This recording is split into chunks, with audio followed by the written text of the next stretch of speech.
So what I want to do today is quickly talk about intensity in your sport, like how you can use different markers to understand how hard you should be pushing, both in your training and also your racing as well.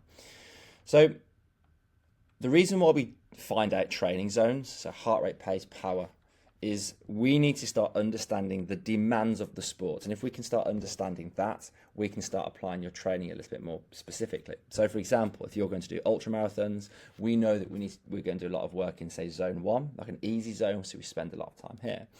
Again, if we're looking at, say, more like track based, say 800, 1500 middle distance runners, we know that VO2 max is going to be incredibly important, so they need to kind of work in the red zone, or kind of zone 3 if you're looking at a 3-zone model, and say like 5, 4, 5, 6 if you're going to be a 5-zone model.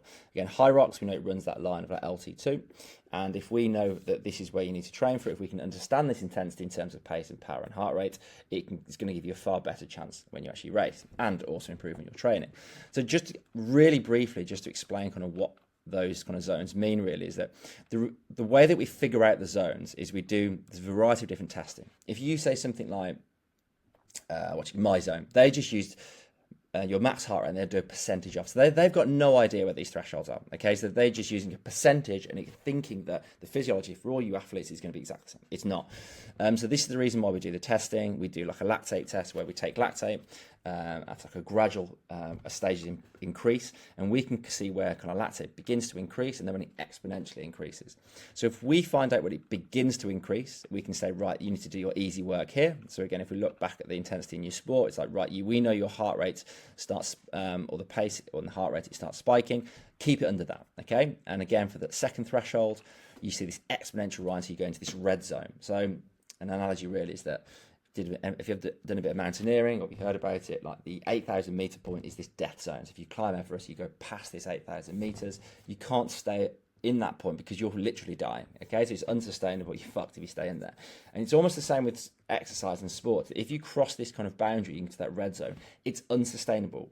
You're producing shed load of lactate, hydrogen ions.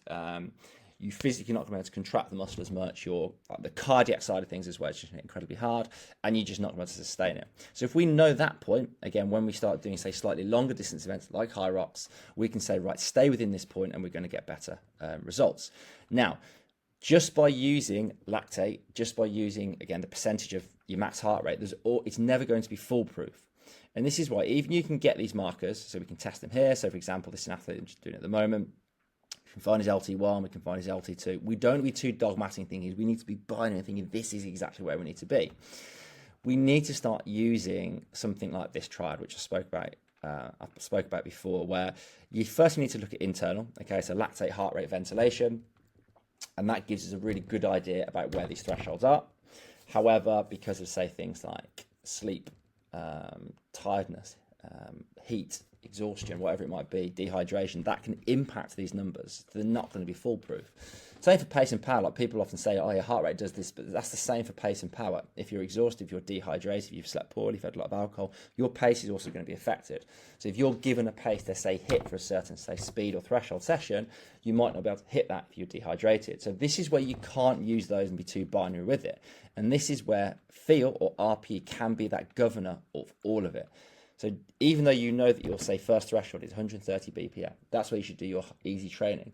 If you're feeling like shit, if you're tired, if you're dehydrated and your heart rate's 140, then you can start using that decision. Well, actually, today I'm going to slow down. I don't feel it. I'm just going to back off.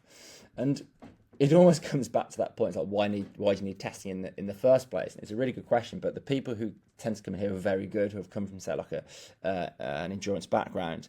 They've understood the pace, the power, the heart rate, and that's enabled them to become more intuitive. So it's almost use these metrics to find out your zones, to find out your intensity, but then use feel to guide you where you should be. And just one other point that I want to make on that as well is that when you're using, say, your training zones, have I got heart rate in here? Yeah.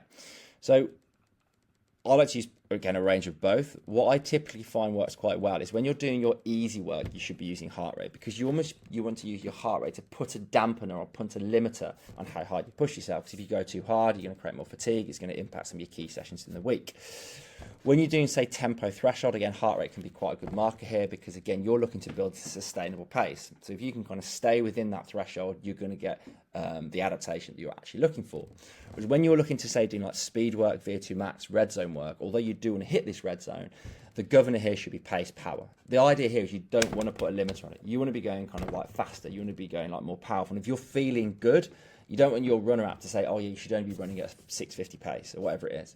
You need to be like, right, I need to fucking go for it. I need to really kind of push myself on this session. If you're feeling good, you've slept well, you're not dehydrated, then go for it. And that's the problem with doing these one-off tests, is that if you come in and you're rested, you're not fatigued, it can give you those markers which can be very different to when you are. So, food for thought. If you had any questions about testing, thresholds, heart rate, just your points of view, love to hear them.